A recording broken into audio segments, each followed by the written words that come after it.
Hello, everyone. Hello, welcome back to the Ah, Conscious Spirit Podcast. yes. I'm Pam. I'm Mari-Lyn. I am. Yeah. So we decided to do a couple of things today, or a couple of things kind of just came together today to do.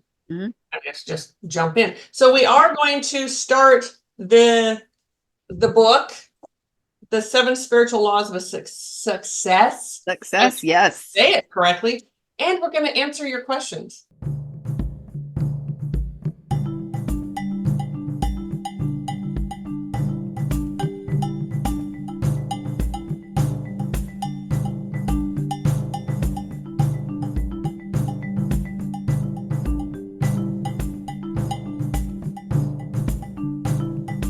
Yep. 4 of you asked questions, and they're great questions. We want to answer those. So we'll probably end up starting with those, right? I think so. Yes. Yeah, I think so. And before we get into it, please subscribe, Like, share, leave a hit the comment. notification bell. Yeah, send a comment.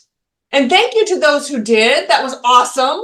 Yes. On the listen only podcast. That is Yes, on the so podcast part. exciting. Love that text message thing. Yes. Yeah, it was really great. So thank you to those who did. Appreciate you. Yes, we do. Yeah. Oh, should we open space? Oh, I remember. Oh, yes, please. you're it. Alrighty then. Okay, and there's actually one of the questions kind of relates to this a little bit, but yeah. All right. So, do you want to talk to them about what not to be doing? Oh, please, if you are driving in your car, please turn the volume down or pull over. Yes. If you continue to drive, just allow yourself to get grounded without listening, without paying attention, because we want you to be safe. Yes. If you are doing something, you're holding a sharp knife, put the knife down. Yes. If you can just stop what you're doing and stand quietly or even sit down, that is best case scenario. Safety first, always. You're on a construction site and you have a big old bulldozer or something. Yeah. Just don't. So, all yeah. right. Woo! All right. Here we go. Deep breath.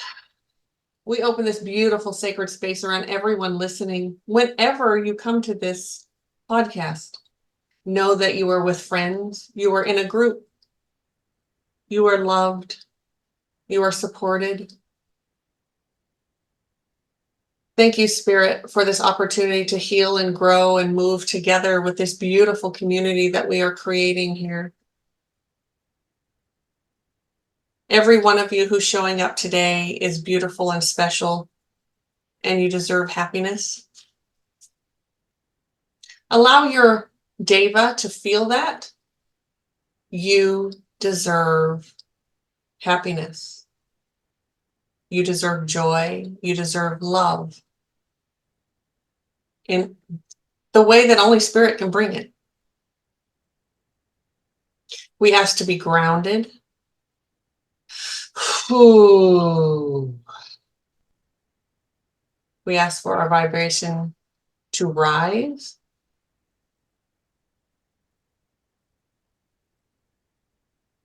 I set my intention to be the conduit through which Spirit brings messaging, brings this beautiful conversation with my bestie. And I'll set the intention for her. I'm sure she's saying it in her head. I am. Yes. And we ask that each of you receive the messaging that you need personally, whether we actually say it or it's inferred or Spirit brings you through the back door. However you need to hear this information, we ask that you hear it, feel it, trust it. Trust it. Yes. Thank you for this beautiful opportunity. We set this vibration at love and learning, and so it is. Beautiful. Okay. So let's start. Should we start with the questions? Yeah, let's do. Okay. I don't know how to say this name, and I don't want to Miss Dietzers, something like that. I think she has a little, did she put the little, Is it the little bumblebee or the little bee? Yes. The little bee by Oh, her Miss name. Bumblebee. Yes. All right.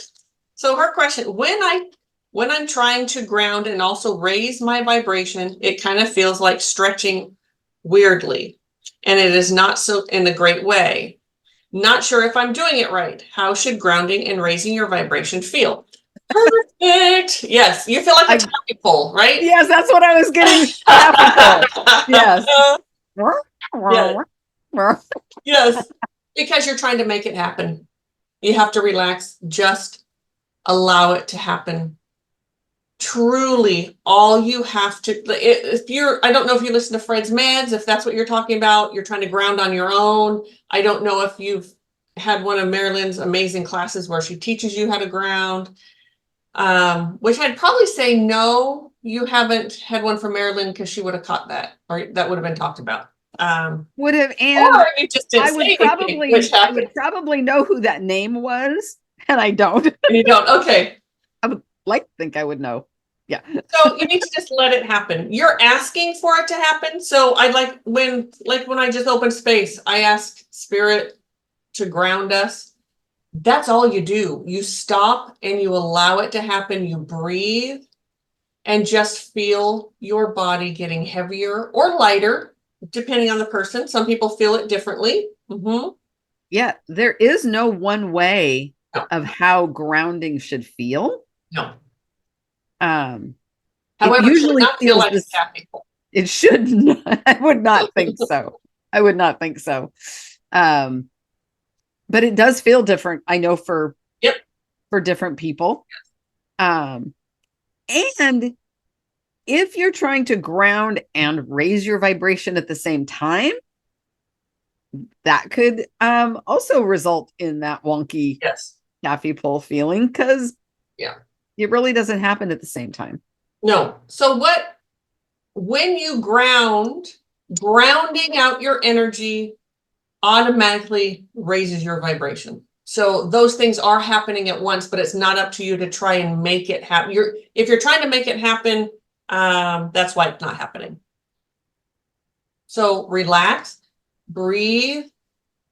You can say, Spirit, I'd like to get grounded now, and just sit and breathe. I put in a grounding cord. So I attach a ground to my first chakra, which is the base of my tailbone. And it has a big old heavy anchor on it, and it just dumps down into the earth and goes all the way down and just pulls all of my pieces down. Energetically just pulls me all the way down to a balance. And then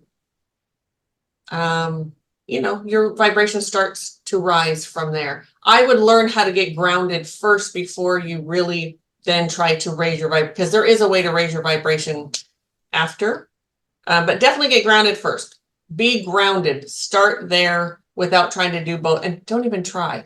Now I'm probably confusing the hell out of her. But so you had mentioned Fred's Meds. And if you're not doing Fred's Meds, starting with the first one is a great way to start learning how to ground. Because probably the first 4 or 5, I really go through grounding. Yep. Go through that. And if you do listen to them and you haven't listened to those first ones for a while, go back to them. Go back. And you can just listen to that piece. You don't have to listen to the whole meditation if you don't want to. Although you should, because they're fabulous, but you don't have to. Right? Okay, so hopefully that and raising your vibration. Okay, she wants to know how grounding and raising should make you feel. You should feel joy. That's there's a peace, there's a balance, and there's a joy that comes. There's a nothingness. I feel like there's a nothingness to it. Especially when you raise your vibration, there's kind of a lightness to it. And I need to be careful saying that, because anyway, go ahead. When we are overstimulated, and whether it's with joy or despair, we're overstimulated and we're just like, we become ungrounded so easy. And when that grounding comes, there is that nothing. Yes. That overstimulation, even if it's good, it ceases for a moment until you can settle into that groundedness. And then you feel the joy in a whole new. Yes. And your mind literally kind of goes blank. There's not a lot going on up there. You're not thinking of what you have to do tomorrow, or shit, I have to pick up the kids, or I need to, my shopping list, whatever. You let that all go. Sorry, you were all that talking about grounding, and I'm just sitting here. I'm getting like deeper and deeper, and now I'm like, okay, I'm just like drooling. I would say that's because of all the years you've done Fred's meds, and my voice. All I have to say is grounded, along with my voice, and and you go. All right, so here, this is from Mia Frisk. Okay. All right. What's your input on aliens? Oh, they're real. Oh, that would be my input. When Billy Carson, I have no idea who that is. I don't either. I buy all of it. Okay. Also, so many people who describe their encounters with them is amazing. Could they all be wrong? No, they could not all be wrong. Some of them could be making it up, but I think the majority of them, it's real, because aliens are real and they do visit, and we do go to them. There's different phylums, just like, well, I'll get to that. No, because I think she goes off into something else. Yeah, she does. Okay. So for the alien piece, it's my belief, and Mari-Lyn might have a different belief. I don't know. I'm sure we've talked about it. We probably think something very similar. It is, they have we have our universe here, right? I mean, the universe is huge and whatever, but we have ginormous. Yes. And we have the different levels of dimensions. Thank you. That was the word that I was searching for. So we have the really low vibrations. People, you might say devil, demons, that kind of thing. We don't use that verbiage, but they're really low, and they also go to really high, which here you talk about some archangels. So that would be the really high up there vibrations, God, etc. God is really over everything, even the aliens, but we have that hierarchy here, or the different levels.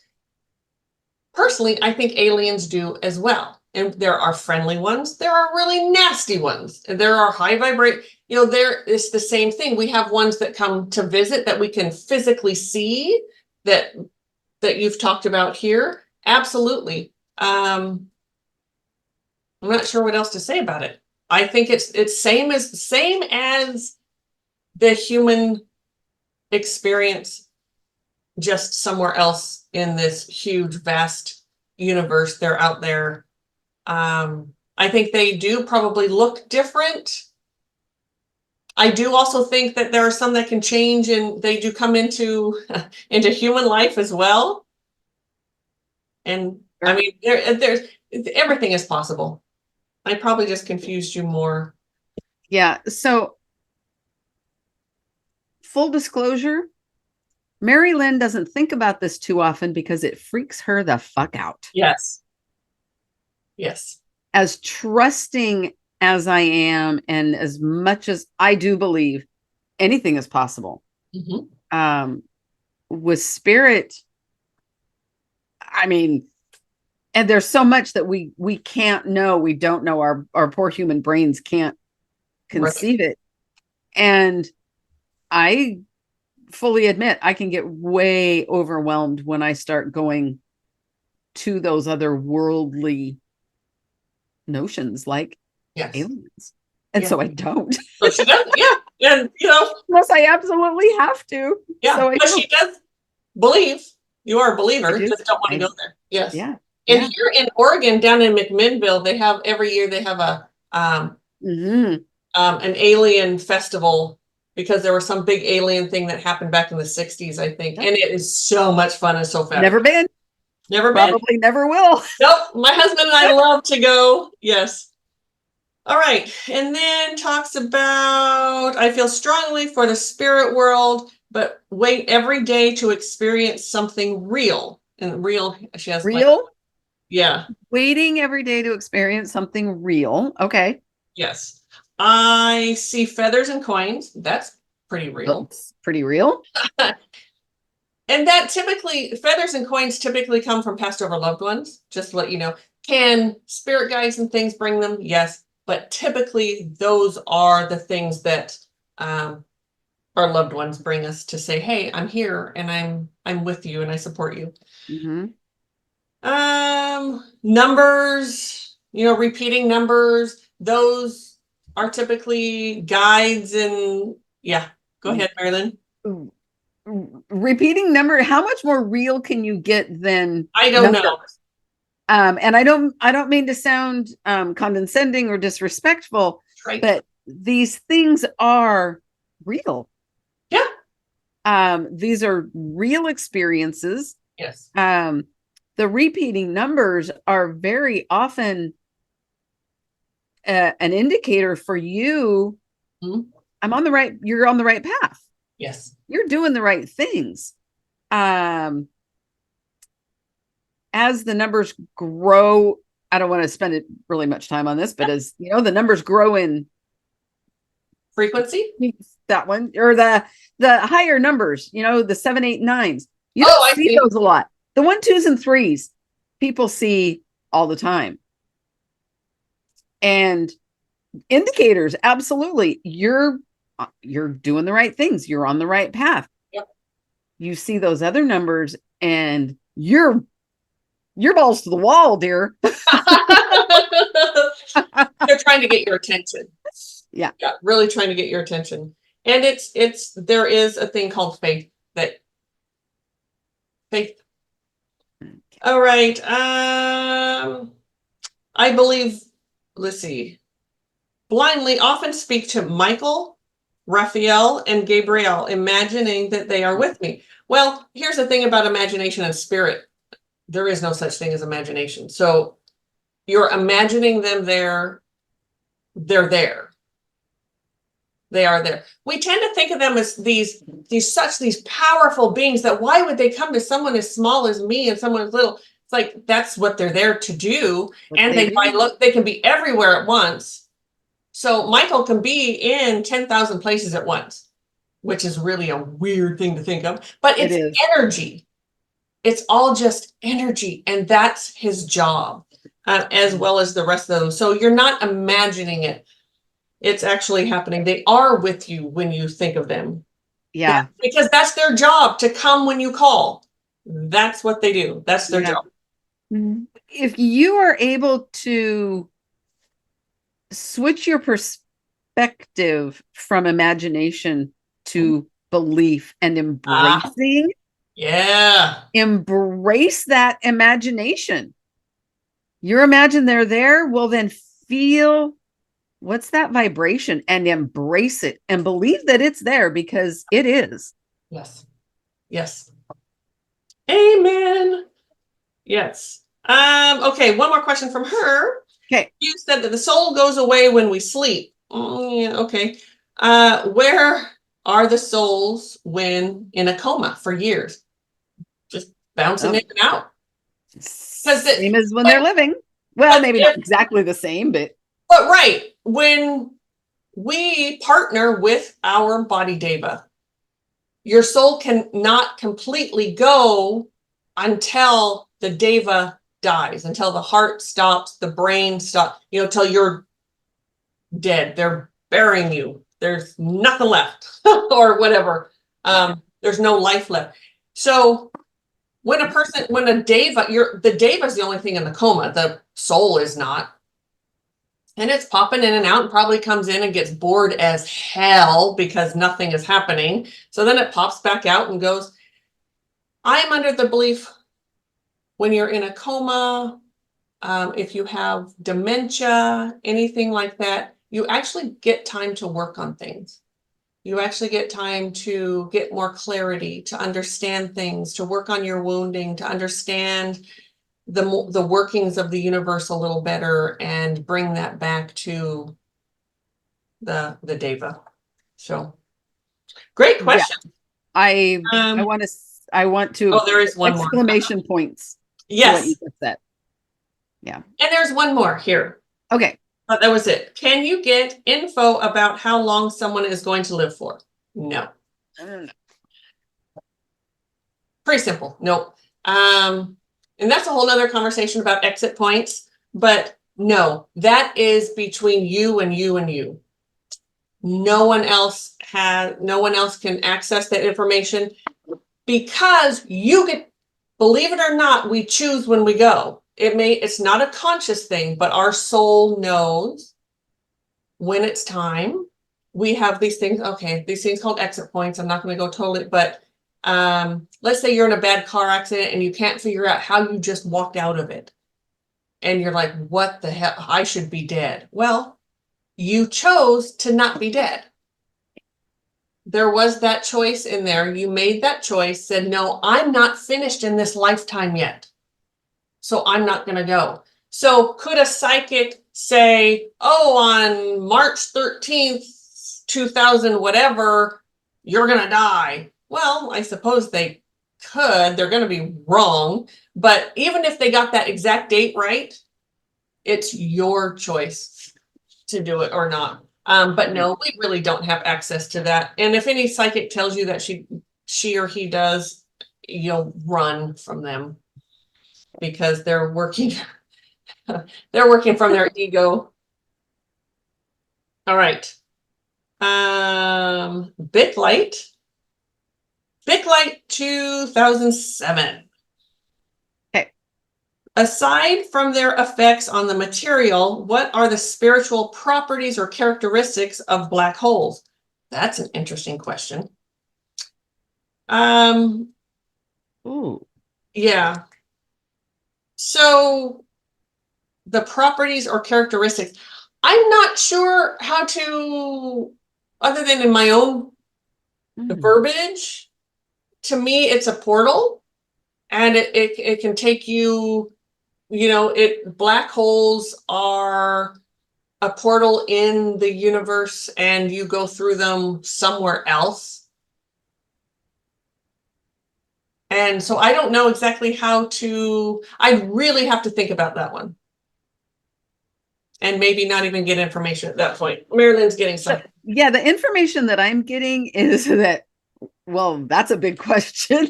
Yes. Probably above our pay grade. Yeah, there is no one answer.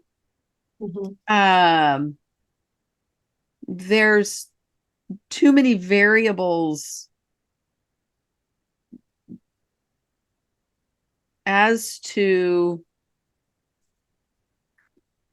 where the black hole is, who or what is approaching the black hole. Yeah, it's way more information than I can understand. Yeah. Yes. So that is above my pay grade, is what I typically say when it's something that every person is, and we've talked about this, but every person is bent in certain ways. Like some of us are really good with science. Some of us are very, like there's just, and I'm not bent that way. I'm just not bent that way when it comes. I get no emotion with a black hole, so I'm not a whole lot of use. Yeah. Sorry, big light. So I don't know, but what I will do is I will, when I have time, I will sit with Fred and see if I can come up with any more, and I'll get back to you on that. I will try. Yeah, because nothing is coming right now. That would be a situation where I really have to get grounded and really be in that space to see what information I can get. And I may not get any more than, and here's another, I'm not curious either. So typically if we're more curious about something, we can get more information, and I'm not. So yeah, sorry, big light. Let's see what else you have to say. When I believe so many of the messages I receive from spirit, why is it still so hard to trust that there is a larger plan to life and accept a timing that I don't have the illusions of control over? Well, welcome to being human, my friend. Yes. Mhm. That is part of the human condition. It is, and it sucks. Mhm. There Mhm. are few people, in my opinion, few people who trust more than I do. And there are those times when I don't trust at all. It freaks Mari-Lyn out when those times come. You're more used to them now. I am. But it's about trust. I think it's all in the lesson of trusting, of being patient, whatever your wounding is, whatever it is you came to learn, you came to master. Just the fact that you're asking that question tells me that you're on your way to really trusting and having that faith. Otherwise, you wouldn't even play with that, right? Otherwise, you wouldn't even think about it. So That illusion of control, yeah, suggests that there is still some wounding that is affecting your ability to trust. Mm-hmm. And what is it that you aren't getting that you want so badly that you're thinking that maybe spirit is not listening to you or not bringing you? You know what I mean? Like there's right. What's being withheld? There is that feeling, right? That something's being withheld. Absolutely. And nothing gets withheld from us. So not really. I mean, whatever our path is, whatever's on our path is not being withheld. Yeah. So that was a really good question. It was good. That was good. All right. And I don't feel like I'm answering anyone's questions well today. And I just want to say I apologize. So yeah, I'm a bit tired. I'm going to make an excuse. I was gone all weekend. It was a whirlwind weekend. And I'm back now and I'm a little tired. I'm a little tired. You're entitled. Thank you. All right, there's one more question. Do you want to read that one? Because for some reason it didn't print out all for me.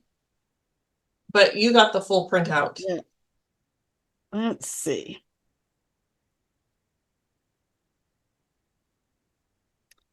And to Big Light, I want to say I'm sorry. Because that's a really rough place to be when that can take you down. When you go to that place of not trusting, it can be a really rough place to be. So if you are in that place right now, I am so sorry. It sucks and you will get out of it. You have no choice. Absolutely. You really have no choice and you will get out of it. And hopefully you can laugh at it and say, okay, that was a moment in time I don't want to do again. Absolutely. Right. Okay.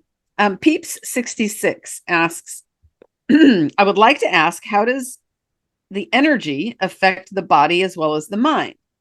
Since listening to your channel and doing Fred's meds almost a year ago now, how time flies, I have definitely noticed changes in my energy flow. Yay! Nice. An example I can give is when I was doing Start the Day with Intention with Mari-Lyn, the energy is subtle. When I did Fred's clearing of the chakra meditation a few meditations back, wow. For a few days after, I was so fatigued. Yeah. I'm a shift worker and I can handle pushing through being tired, but this was on another level. Sometimes it feels like I'm on a roller coaster of energy like I never have before. Yeah. I want to stay on the ride, but boy, sometimes, what is that? Welcome to energy work, my friend. Well, yes. You know, that subtle energy with starting your day with intention is exactly what you should be feeling. You're starting your day, you're getting your energy moving and flowing. And part of the intention I set is that it is a subtle, waking up, moving. It's a beginning. And beginnings hopefully are subtle and they can grow throughout the day. So I love hearing that there is a subtle energy movement. Yes, that's beautiful. That's what you wanted. Exactly. Yeah. So the Fred's meds on the chakra, I typically do not do, we don't, Fred, even in my healings, I don't do a lot of chakra work, but I do some. That was actually requested by one of a client that TCS has had for a long time. She's been to many of us, but she requested that. And so I asked Fred and he said, okay. So we went ahead. It doesn't normally happen that way, but on that particular one, it did. Mm-hmm. Grateful too that it did, because I thought it was fabulous. Oh, thank you. Mm-hmm. You were releasing a lot of, so each chakra holds so much, holds memory, holds a different vibration, holds different, each chakra has different properties within the body, what it's holding on to, what it let go. You just dislodged a lot of, probably a lot of wounding, a lot of baggage, pent up emotions, and they all came flooding through, which is one reason I don't like to do it with Fred's meds, because then people, unfortunately, and I apologize, you're sort of left to your own devices after that. You don't have one of us to sit and hold space for you as we move that through. Yeah, so you got your chakras all cleaned out. I mean, yes, I want to say yay you, because really, from the point of view of an energy healer, that's fabulous. It is. You got rid of a lot of stale energy that needed to go, and you were able to bring in something to replace it of a higher vibration, but that's where that sort of teeter-totter thing happens. That transition of release and receive. Woof. Oh man. Yeah. It doesn't matter how long or how much exposure you have to energy healings. It can still wipe you out. Now, energy, as far as the way it affects, I don't think there's a T in there. Your body, your brain, your emotions. Energy has a vibration, and then within that vibration has an emotion. We always talk about there are two main emotions. We have love and we have fear, and everything. And so it's the vibration within it that lands it in one of those two areas. So it can really affect your mind and your body when something is low and it comes in and you start getting down, you start getting depressed, you start feeling that fear, anger, being tired is even part of it, because it's such a low vibration. You're trying to get rid of it, you're trying to chug along. So yeah, it affects everything. And that affects your physical body. Yes. Because it goes to specific organs. Your adrenal glands are on high alert. Yeah. So I'm not sure if that answered your question, but there you go. So I hope we answered those questions okay. Again, I'm feeling really tired. Really hit me. Like this weekend, I was doing really great until I think it's right about the time we started recording, and wham, and now I'm feeling really tired. So yeah. Hi everyone. You all don't know this because I didn't say it, but we had to take a break because I was feeling really heavy and low and just awful. Just in a wonky? Bad wonky, yes. And so we agreed, okay, we'll just come back in like 20 minutes, let me know, whatever. So I let her know. I went downstairs, I stretched, and a lot of cracks and pops and whatever, stretched my deva, and this huge, like, just ball of low vibration, whatever, just sort of left me. Oh, and I was like, oh, okay. And I was drumming a little bit. Drumming always so helpful for me. Got something to eat, and I came back. And so we just started talking, and I said, whoa, whoa, whoa, whoa, whoa. We need to record this piece because this is what people tune in to hear our shit. It is true. So first, before we even start, I want to apologize. When we were doing the questions is when I could feel myself starting to like hit bottom, and I didn't, and I just kept kind of pushing through.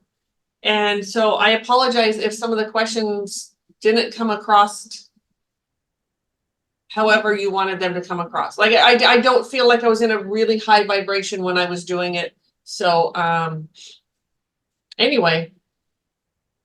And Mari-Lyn said, do you want to? We were answering questions, so I don't know how you feel about what I was saying. I must be okay with it because it was all about me, how I was feeling, when I was going through them. Which is a great segue into, yes. So, this was extreme, but there are times, most times we'll sit down to do a podcast, yes, and Pam will feel energetically wonky. Yes. And yes, that tired feeling, and she just doesn't know why. And I had mentioned that to her. This happens a lot when we sit down to do a podcast. And so we separate, and I walk away from my laptop. And my thought was, God, she just doesn't want to do a podcast with me. Oh, no. And I kid you not, Cowboy hits me across the head. Mari-Lyn, this has nothing to do with you. It hit me so firmly. I had to go sit outside, and it's like 92 degrees out there. Yes, it's a hot one today. I grabbed a quick bite, snack, and I took it outside, and I'm sitting there, and it was so undeniable. This has nothing to do with you. Get out of her story. Wow. So just for everyone, in Celsius, that's 34 degrees. I wanted to, yes. Okay, good thinking. Hot, just hot. Hot. Yeah, get out of her story. Yes. And open yourself up so you might be able to actually give her some information. Help, not hinder, please. Yeah. Nothing to do with me, so I had to get out of the way. Yes. Yeah. And what did you say? You said, do you want to know what I got? And and you said it, and I went, oh, we need to turn this back on, and we need to go in and talk about this to everyone. Yeah. I said, this may or may not land for you, but I got stage fright. And it hit. That landed. That really landed. Yeah. Yeah. And with stage fright goes this expectation of self, right? This expectation of being, wonderful. This expectation of being embraced and adored, which you are. Well, but also we had questions, right? And so we were answering questions, and people were looking to us for those answers. And all but the black hole one, I have immediate. I mean, I know what that. There's no issue in, excuse me, in answering them, but it still gets me. It still sort of stops me. That spotlight. Yes. And at the same time, I have to say, and I will, that I've worked really hard on that. Like, I've taken classes on speaking. I've tried really hard to move past that fear But apparently it still gets me sometimes. Right? Yeah. Yeah. So yeah. yeah.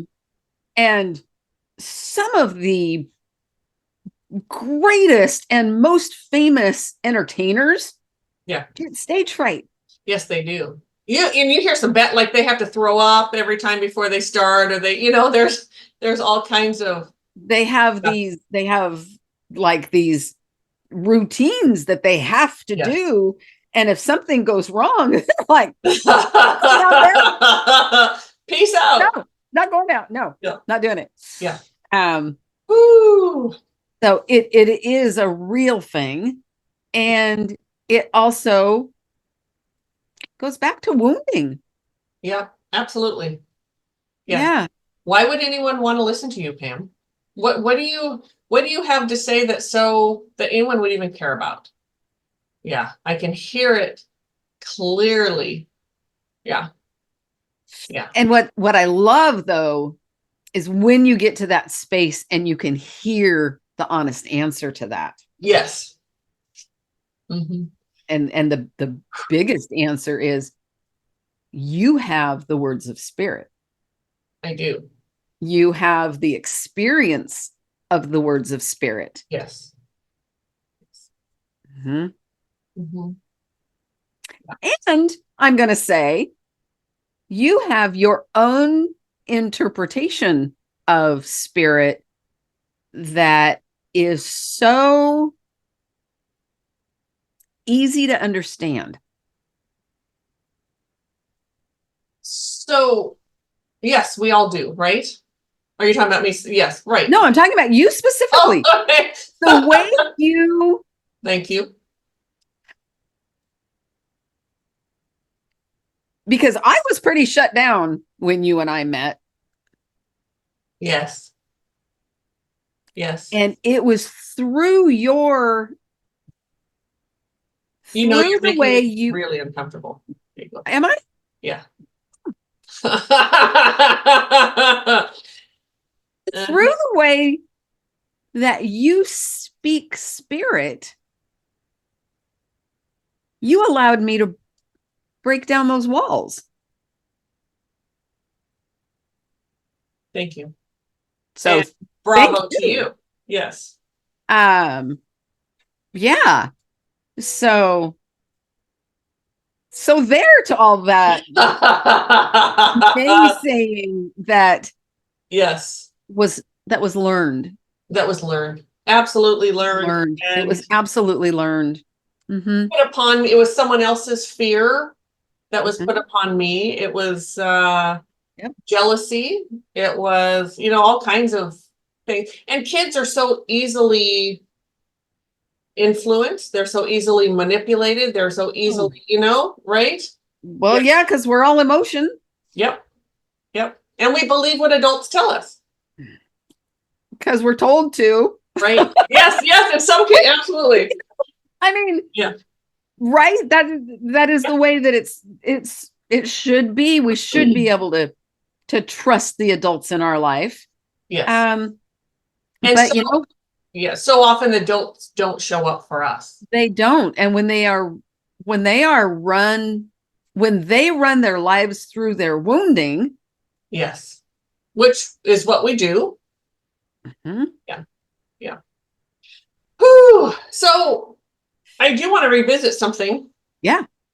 So Bic light and your black hole thing as I was stretching and moving. You got information? I got some, not a lot, but some. And I was corrected. It's not a portal, it's a doorway. So that's one thing. And to explain that, all I can do, and you can maybe, Mari-Lyn, help me with that explanation. That comes about with when we work with the paranormal. There are doorways, there are portals, and they are different things. So a doorway is literally like a door. It just is open and you walk through to another room. A portal is it's more transporting. It can transport you. It's you can, like, a portal is something that we use. Now, if you listen to ghost hunters, it's this, it's how demons, whatever, blah, blah, blah, which is when not. two mirrors are facing each other. Yes, create a portal and a demon comes through. Oh, good God. But it's more like a tunnel. You can get to different. So in the paranormal world, yes, something very low can come up through a portal. It's not the only way they do it, but it can be that. Also, higher vibrational beings can use portals. We can use portals as we move, and it's a way. Sometimes Fred has brought us portals in meditations, and it's like being shot out of a cannon when you get into a portal. It's in your throat. This is not that. That what I was told with the black hole is more like a doorway, and it's just like from stepping into one room to the next. Okay. And what I really saw, which was really now, Mari-Lyn and I just had this conversation. When I'm not clairvoyant. Clairvoyant is probably third or fourth on my list of clairs. So when I say I see, it's my version of seeing. And it's very different when you're claircognizant like I am.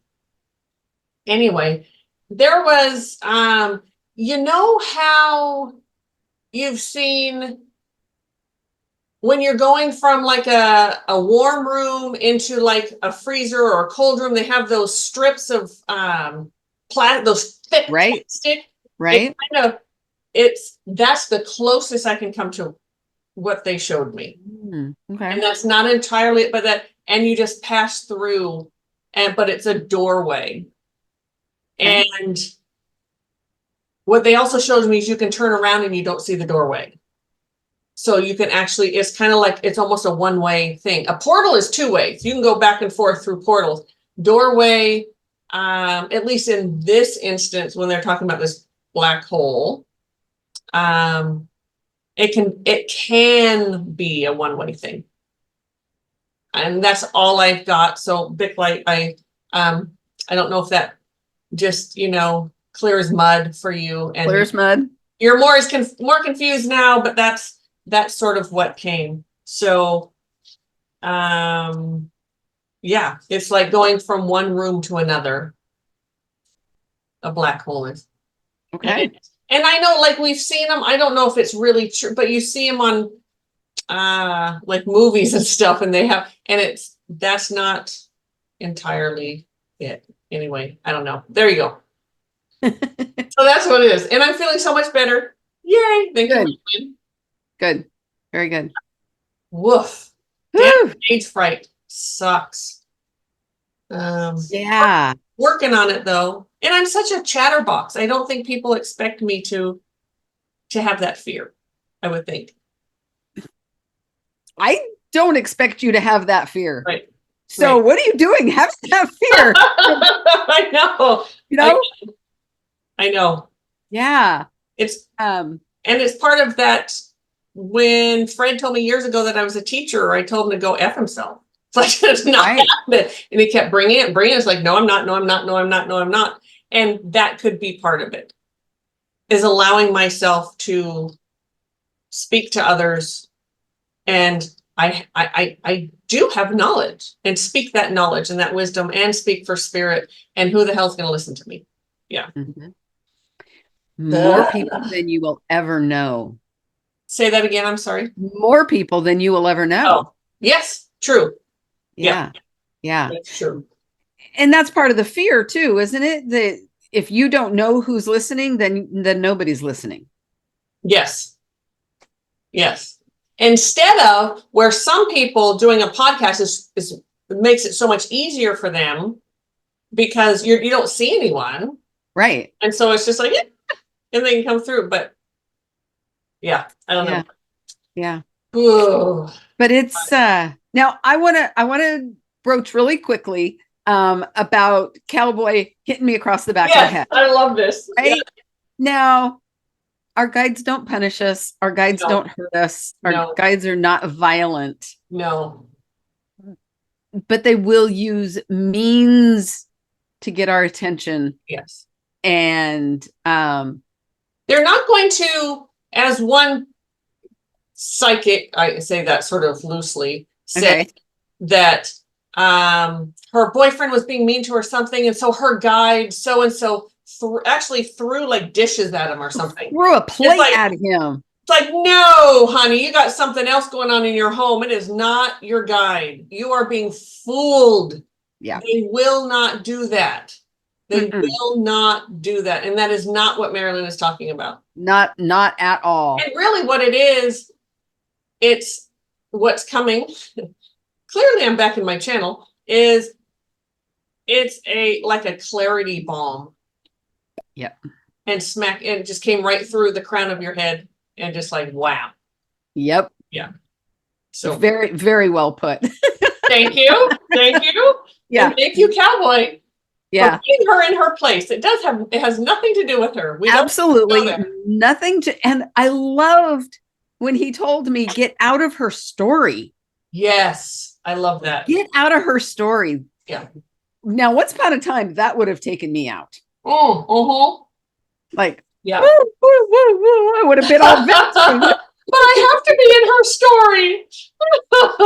This was so amazing and freeing to be able to go, oh, yeah, this really has nothing to do with me. And damn, this is a struggle. And maybe you can help. And injecting yourself into my story is not helpful. It helps no one. No one. And we do that, right? It is, especially those of us who are more codependent than others, but we still do it, whether you're codependent or not. But it's definitely a codependent sort of thing. Oh, it must be about me. It must be. And I'm going to jump in and I'm going to, do whatever. I don't even know. Well, I'm going to jump in and I'm going to make it about me. Yes. Yes. Yeah. And it's not. So taking away my lesson and what I need to know. Yeah. Is what well, completely. Yeah. Okay. In a sense, it would be removing you from your own story. Yes. Yes. Yeah. And we need not do that. No. Please don't do that to people. No. Yes. Which is something really good to talk about, is when we do that in life, and we all do it, every one of us does it. Oh, let me just do that for you. Or it's so much easier. And I'm certainly, like with my kids when they were small, not anymore, but it's so much easier. Just let me do it. I took so much away from them. You do. You take someone's story from them. When you inject yourself into their story, how rude. I mean, really, that is so rude to that person, right? It is. It really is. That person did not ask for anything of you. We just think, oh, we just need to be in there. This is about, no, it's not. Not everything is about you. Yikes. And there is a difference between doing something for somebody and being codependent. Yes. Those are two separate rooms. Yes, we're going to talk about rooms. Those are two separate rooms. But when you're a codependent person, those waters get so muddy and you have to be really careful. Yes. Yeah, absolutely. And we see it so it's always gone on. Okay, it's always gone on, obviously. But I really think the way we parent children now, especially, you see it so much. The will of the parents is what you're seeing when you're watching a child do something. Like there's so much, I know, how am I supposed to say this for you to because I know you're searching to try to understand me. We have decided that we want our kids to be kind and compassionate and be a justice warrior and be a this and a that. And we impose our will on our children so much. you see it so often with kids that, okay, here's one. This just came to me. Okay. I was working at as you all know, I was a Starbuckian at one point. And this kid, he was like 12 years old, maybe.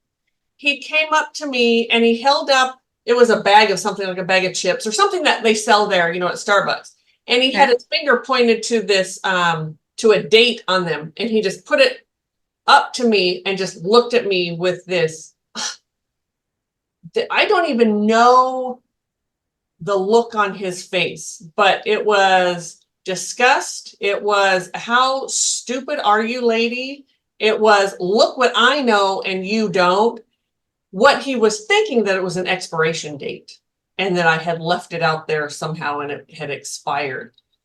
And it wasn't. And I can't remember what I said now. I think I made up a word that was something, that's the something date. I don't know, but it wasn't the expiration date. And he went away. That was, and I remember standing there and even at that time going, wow, what did your mother do to you?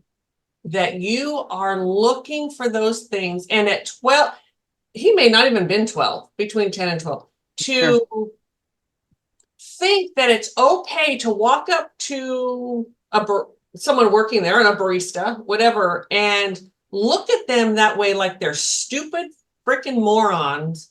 And you know what I mean? Like the whole thing, that didn't come from him. He didn't just pull that out of thin air. No. So his mother put that on him. His mother is probably some neurotic whatever. She goes to grocery every time she has to look at the expiration date and see, you know, which I'm not saying it's not okay to look at the expiration date, but that's just what came. Like that's, she was getting into his story. She was infusing herself, creating a story for him that wasn't there. That's what I'm trying to say. Right. Creating a story that wasn't there. He does not, he is 12 years old. He does not need to be worried about, and he wasn't even buying anything, by the way. He was just looking at the dates, trying to find something that he could come up to me and say that. Yeah. About. Because had he wanted to buy it, he would have said, oh, great, it's not expired. Here, I want this. But he went and put it away. Interesting. Very interesting, right? Yeah. Yeah. My kids would never have thought, because I never put that in their brains. Right. Yeah. The amount of control. Woof. Yeah. That has overtaken society, I think. Yes. Yes. Or the illusion. The illusion. Of control. Mm-hmm. Yes. Mm-hmm. Yeah. So anyway, that was off on a tangent, wasn't it? Off into sort of somewhere. And anyway, I'm feeling better now. Good. I'm so glad. I appreciate that. I'm so glad. I'm so glad that ball of energy left you. Me too. I'm feeling so much better. So much better. So I know we said we were going to start this book today, and we will. Mm-hmm. How about if we just do, like, there's a lot just in the introduction. There is. And I apologize to everyone. I had my little whatever that was, and we got off track. And so we'll do chapter 1 next time. I think the introduction is a great place to start. And I am warm. Well, you know, it's probably 93 by now. Yeah, it is. You know? Yes. And it's summer. It's summer. We're having our week of heat wave. And I don't like, I have the air conditioning on, but I don't like it so cold that I'm cold that I have to put it. My sinuses really go. Well, yesterday we got home from our trip. I come inside and I'm doing some things. I look down, there's blood all over my shirt, and my sinuses had just cracked and just busted open. Yeah. That's because I'm in the car, of course, with my husband who likes it cold, and I don't, it's easier for me to put something on in the car, right? So that's what you do. But yeah, so I like it a little, but anyway, blah, Yeah. blah, blah, blah. So it's Okay. gone up 2 degrees in the last half hour. Wow. It's 94 now. Whoo! Tomorrow's going to be 100. 100. Going to be hundy. Hundy. It's going to suck. But I was going to say, I am very quick to overlook the introduction of a book. Me too. I want to get right to it. And I end up like getting partway through the first chapter of any book, and I will go back and read the introduction. Interesting. And I'm always glad I did. Yes. Yes. So yeah, I think the introduction is a good place to start. Okay. So I know so let's just do you want to read it? Me? Sure. Do you want to start with what he says at the top, that the ancient sages? Oh, the quote? Yeah. That's what it is, the quote. Although it's not in quotations, but Deepak. So is it Chopra or Chopra? I think it's Chopra, but I don't know. But him. Deepak Chopra. Him. The ancient sages described the most effortless way to bond with the universe and fulfill our desires. Their guiding motto turns out to be exquisitely simple. Act in accord with the laws of nature. Okay. And yeah, well, let's just see, because I'm not quite, I know, I think I could add to that, but one of the first things that came to my mind with that was that's all well and good, but nature has no ego. Yes. So maybe his verbiage could just be different than ours. You know what I like? It could just be different. So if we were to act without ego, then it would be life would be fabulous. So much easier. We wouldn't have this podcast. All right. So you want to read the introduction? Okay.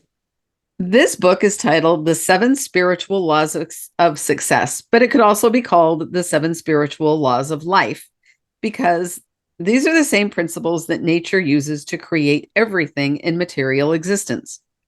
Everything we can see, hear, smell, taste, or touch. When this knowledge is incorporated in our consciousness, it gives us the ability to create unlimited wealth with effortless ease and to experience success in every endeavor. Okay, I'm going to stop you there. Mm-hmm. Because these are the 7 spiritual laws, but I'm hearing mostly 3D. So, I mean, yes, we have to be human, and we talk about that. Mm-hmm. Maybe we just need to read further before I've already read, but okay. And wealth, unlimited wealth, that I think that's where I got stuck, is on the unlimited. This is all very 3D, which is nice, and maybe how to bring spirit into our 3D realm, and he's a very grounded person, you can tell by just that. So, but wealth is not just money. Well, and I'm not saying he's saying that. I'm just wealth is love. Wealth is how we feel about ourselves. Wealth is what we do for others, that we have the means to do for others. Wealth is the love of family and who we have in our life, who we allow in our life. Mm-hmm. I wouldn't say, sort of monetarily, I mean, we're comfortable, but I'm not, I'm not a millionaire or a billionaire, whatever. Not wealthy over here. Yet I am very wealthy. Mm-hmm. I am very wealthy. I have beautiful family and friends, children, grandchildren. So interesting. And that would be 3D things. That is not money, but. Right. And then to continue that sentence, to experience success in every endeavor, Um, boy, you could talk a year about that. Yeah. Yeah. Okay. I'll let you finish reading and I'll stop interrupting.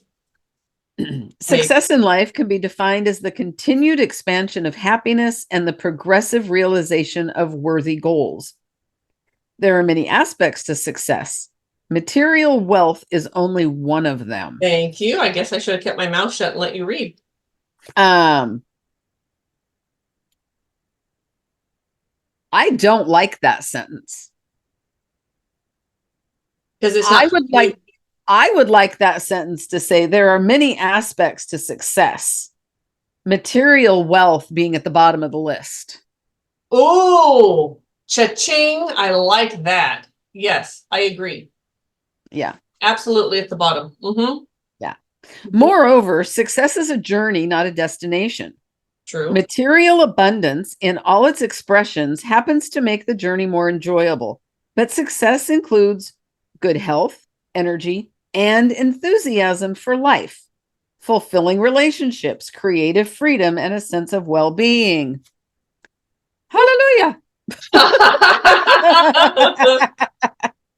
Yes. Success is the ability to fulfill our desires with effortless ease. And yet success, including the creation of wealth, has always been considered to be a process that requires hard work, and it is often considered to be at the expense of others. Yeah, the financial piece, if you're talking finance, yeah, absolutely. Here we go.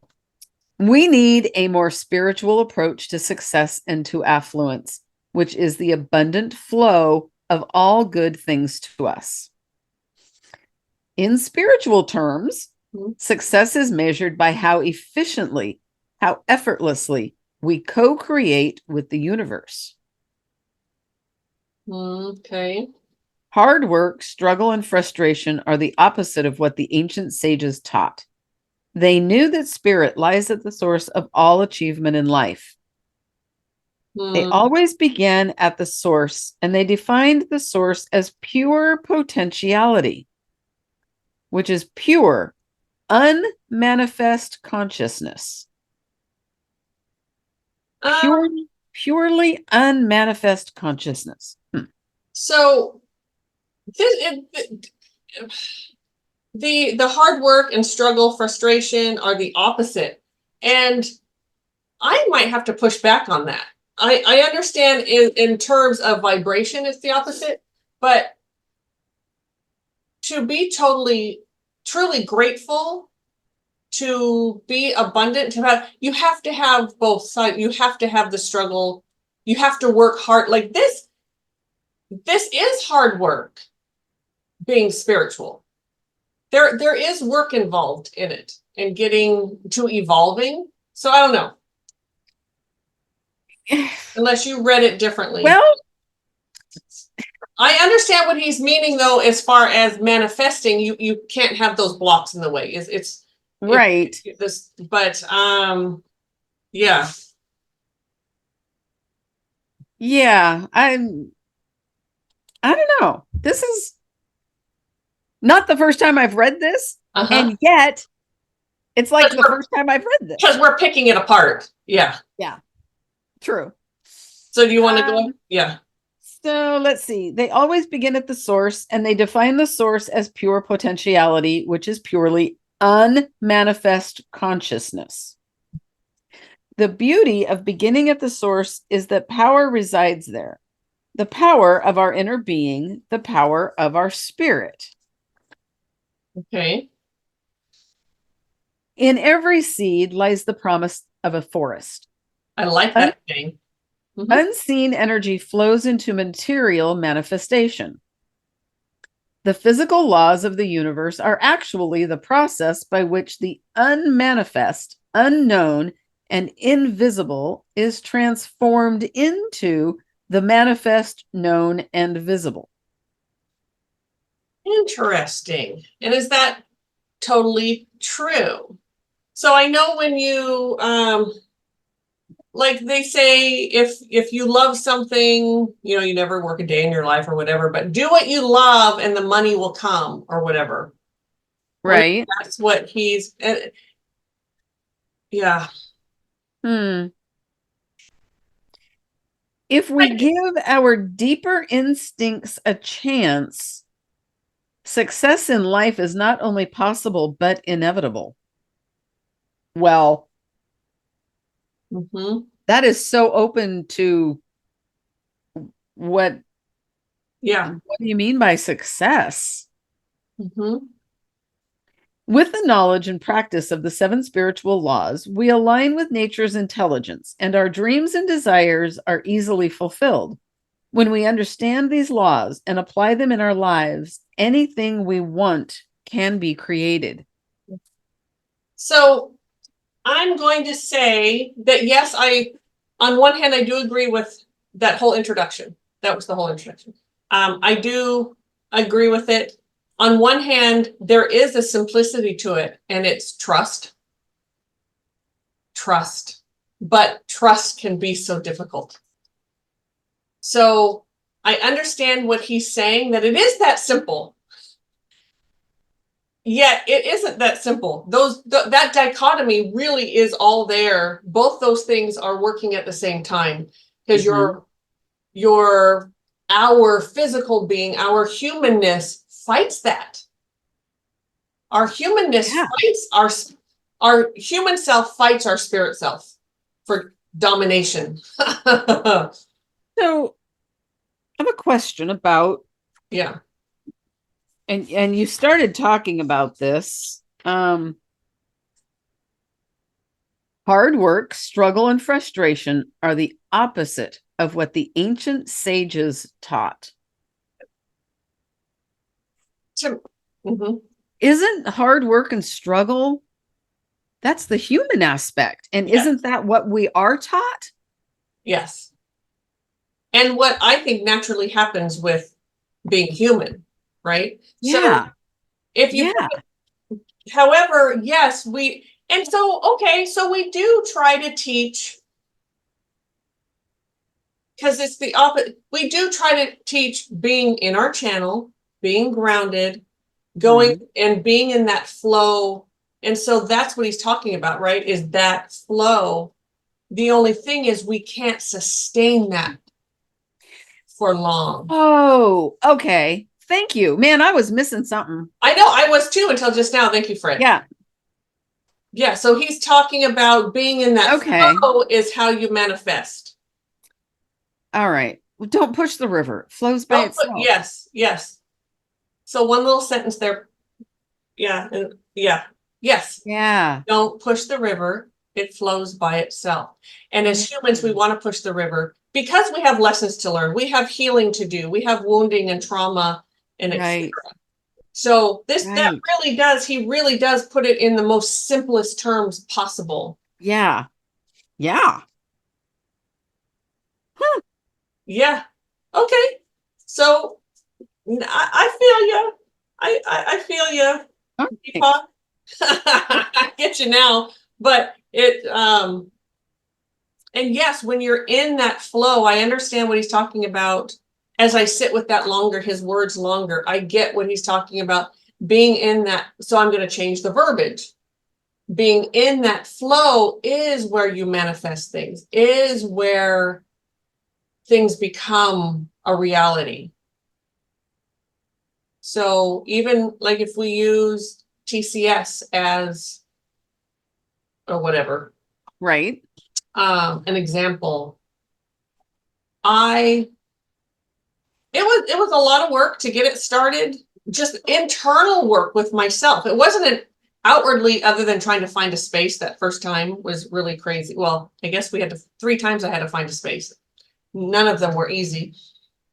But I knew where spirit was guiding me. I knew that there was going to be something there. I knew I was supposed to have a physical space to bring people in.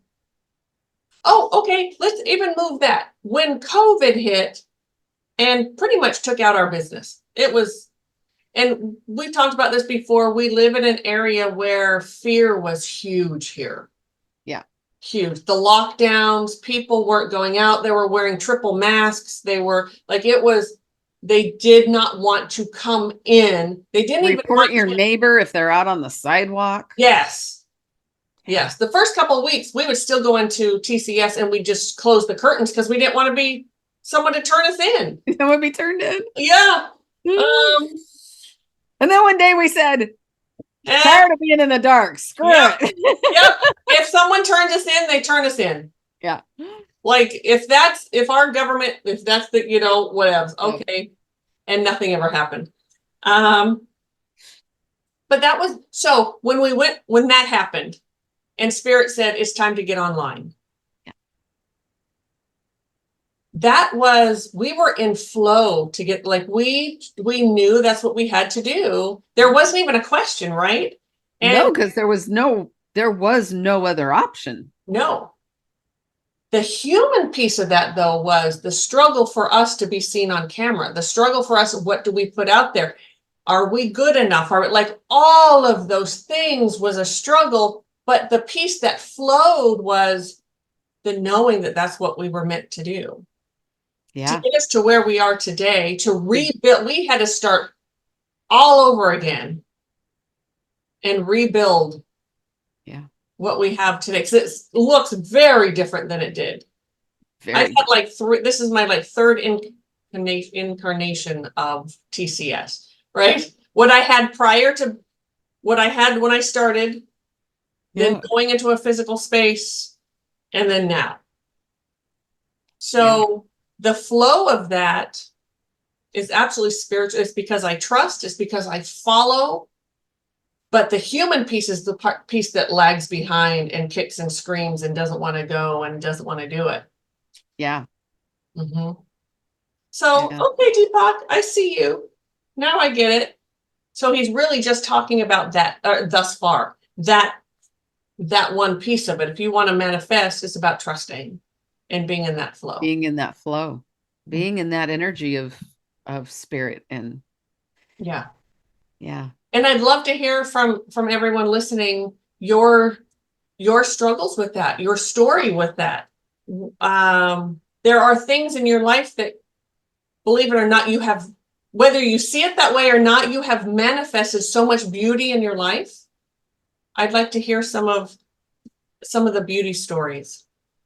Absolutely. Truly. Because it just doesn't come out of nowhere. We do co-create with spirit. Absolutely. Yeah. Yeah. We are co-creating all the time. Absolutely. And the most beautiful and unbelievable outcomes are those co-creations. Yes. And I know I've talked about this in other podcasts, but what is your definition of success? That's what I want to hear from people. Yeah. What is your definition of success? I had to change mine. Mine was very rooted in trauma. And so I've had to work on that and change it. What is my definition of success? I'm still not sure if I have my full definition. I don't. I know I don't. But it's not what it was when it was all rooted in all my trauma. Right. Right. So that's changed. You had a definition, though. I did. You had a definition of what success was. Yeah. I don't know that I've ever had a real definition of success. I just knew I wasn't there. Yes. Mm-hmm. Yeah. And that I would never be there. Right. Oof, that's not a good one. Well, and you might not. Whatever you thought of. So my definition of success is what I was told. It's about being seen. It's about looking perfect. It's about having lots of clients. It's about being the whatever that is that people come to for answers, and being the sage. There you go.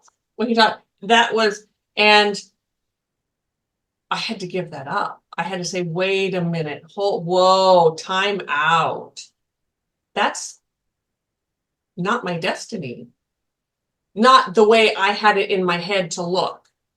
And how much of that how much of that success do I already have? Mm-hmm. And I do have it all. It's just not on the scale that I was told it had to be on, or that I was telling myself, Right. And that was coming from the pain and the trauma. I'm going to show them. Mm-hmm. Yeah. Part of one of the main reasons I never fully thought about what success was because to be successful, I didn't have children, so I already didn't meet that criteria. Oh, sure. Success was around family. Okay. And I already can't meet that. And extended family,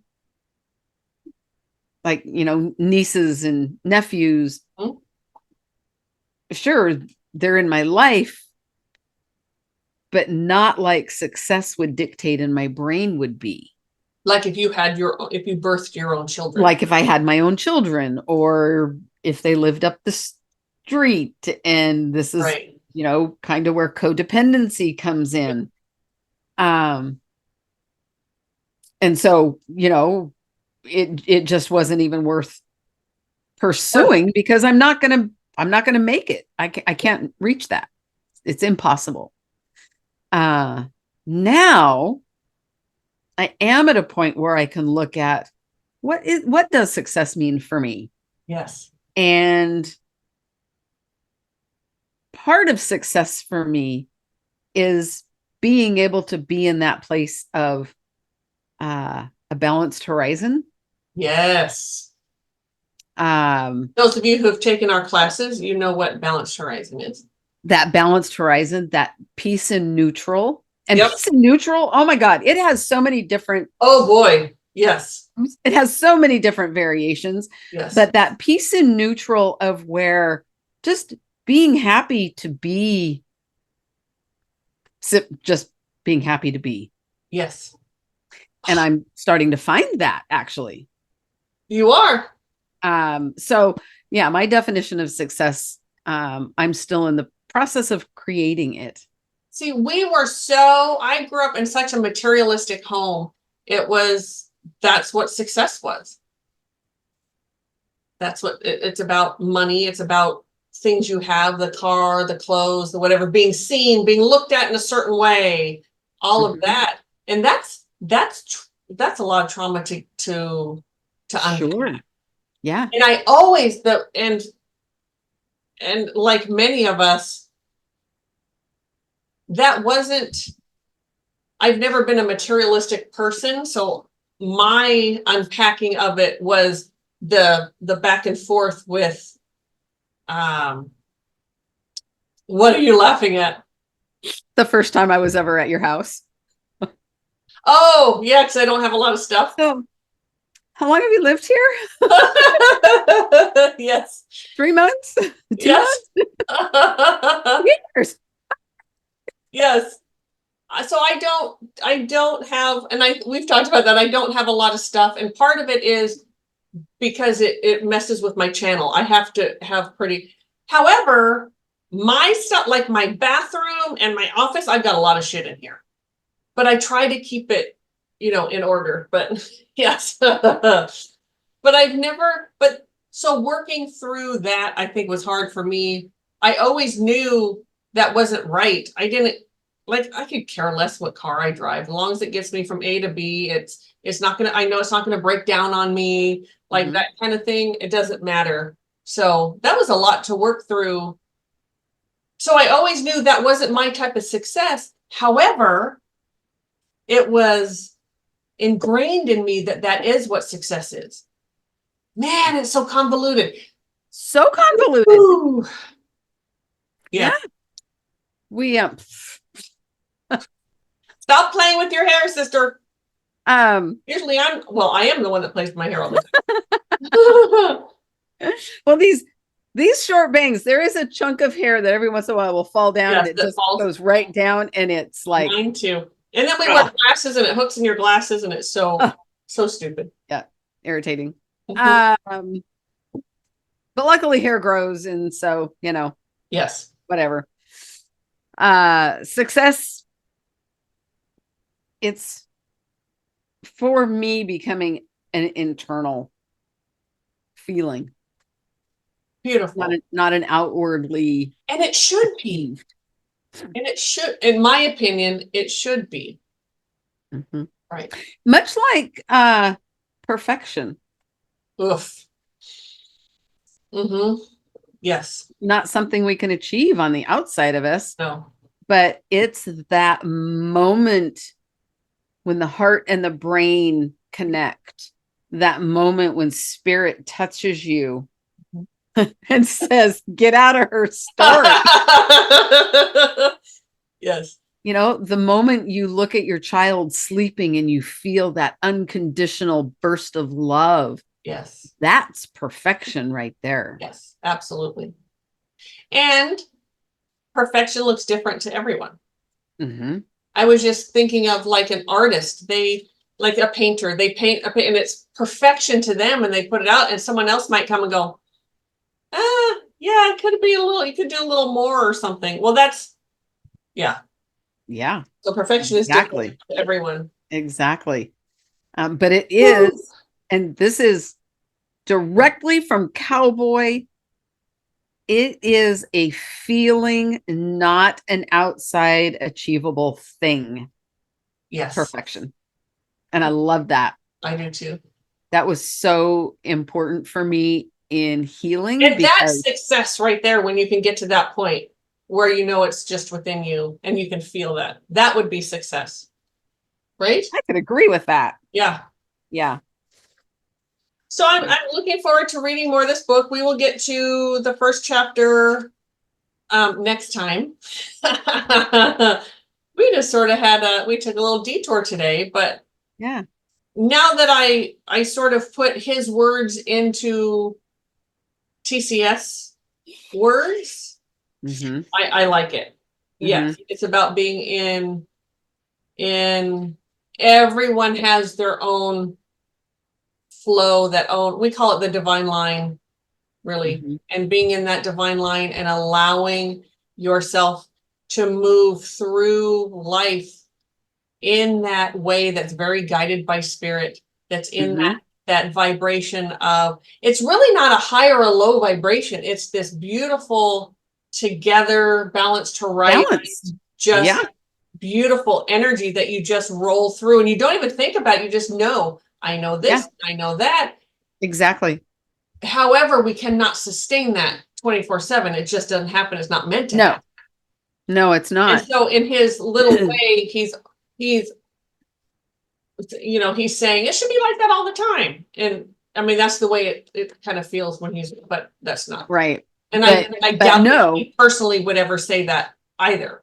It just didn't come out in the book. Right. So, there's the importance of, or the unimportance of verbiage. Yes. Sometimes we take certain verbiage so literally that we forget to put our own experience into whatever it means and allow it to be what it needs to be for each person individually. Yes. Mm-hmm. And I try to talk to my students about that. If I say something that you, number one, don't agree with or don't understand, to let me know and let's talk about it and let's find your verbiage. What is your verbiage that means what I'm trying to relay? Because it's not so much about the words. It's about that meaning and how it touches you and how it moves you. Yes, absolutely. Mm-hmm. And everyone has a different. So here's one. When I used to use the word God, and I still use the word God on occasion, I had people, some of my first clients, and even still today, but the word God was triggering to them because they had like religious trauma from childhood. So I changed that to spirit because that was, even though it's the exact same thing, I mean the exact same thing, that they could handle, that they could sit and listen to, that they could understand. They could even say the word spirit. But for them, the word God was this angry, awful, judging, punishing. Yes. Person. Yes. And to me, God, that is not what God is. But I changed it because that way we can reach more people by using the term spirit than God. So absolutely, that's kind of what we're doing here. Let's find, each one of you now has homework to find your own verbiage for the introduction on it. Find your own verbiage of what he's talking about. Yeah. And maybe even the way we said it doesn't match for you, and that's okay. It really is. Make it work. It really is. Yes. We're really not just saying that. Find your own verbiage, how that lands for you and how, yes. Oh my gosh. How many times, and we have talked about this before, how many times have I said something? Oh, yes.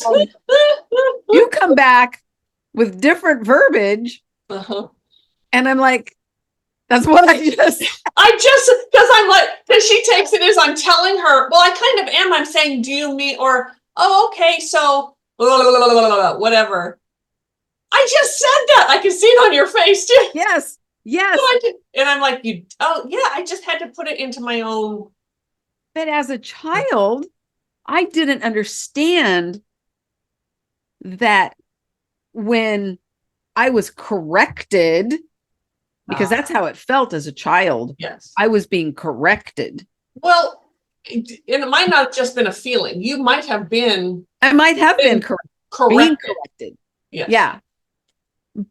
But the meaning, it was the same thing. Yeah. And I have gotten to the point of, she speaks Mari-Lyn, but she also speaks Pam, and she speaks spirit, and she needs her own. Yes. Sometimes we can't understand something unless it's in our own language. Yeah, absolutely. And we all have our own. Our youngest son is that way. There were teachers. I remember teachers that would get so frustrated with him because he'd look at like, I don't get it. And to them, it was so plain. All the other kids seemed to get it, but why isn't he getting it? Because he had to literally take time. And I so get this because it's exactly how I am. And move it through all the channels through our brain to process it and have it spit out the other side in a way that we understand it. Yes. You just unfortunately have to be the one who has to listen to me do that when that happens. But I will say that as we have grown together, we've actually learned from each other. Yes. How do I want to say this? Because this feels like it's coming out really clunky. I used to just get so angry and yes, that's exactly what I said. Yes. But now I can hear what you're actually saying and I can add it to my own perspective. And even though, yes, it is the same, sometimes there is a very different perspective or to Pam, that's not exactly what I said. That too. Yeah.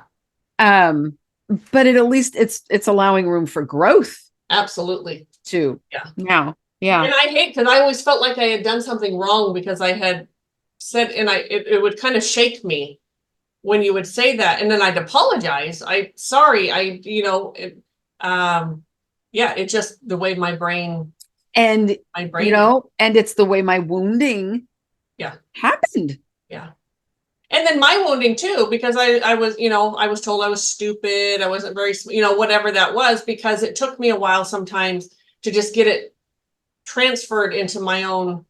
And isn't it interesting how very similar wounding was yours was you weren't smart enough. I took it as it's just me. Yes. Nothing to do with my intellect. Mm-mm. Just me. Right. Simply, it's me and it's wrong. Yes. Mm-hmm. And then we've also come up with our own language together. We have a lot of, that too. Yes. Yes, we have. Mm-hmm. Yeah. Ooh, so I would like to hear from everyone. Your definition of success, has it changed?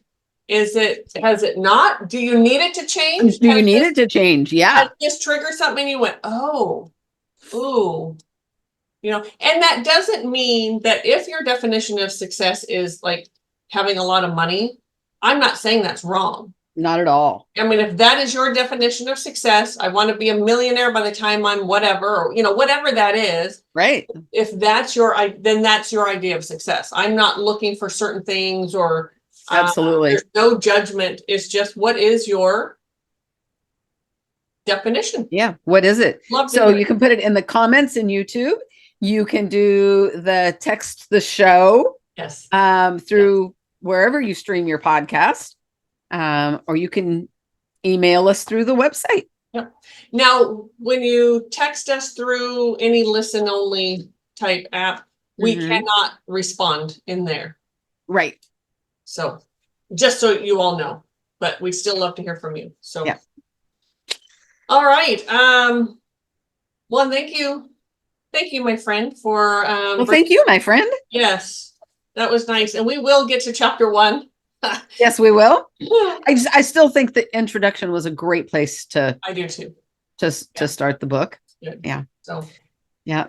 So thank you for letting me visit your story and allowing me to leave it. Yes, thank you. Thank you. Thank you. And thank you, Cowboy. Thank you, Cowboy, for giving her that well-needed clarity there. Yeah. Whatever that was, however you smacked her with it. Yep. That clarity bomb. All right, please like, subscribe, share, all that stuff. And we love you all. We're so appreciative that you show up and listen to us. And very grateful. The website is tcseverydaypsychics.com. It is. All right. Bye. Bye.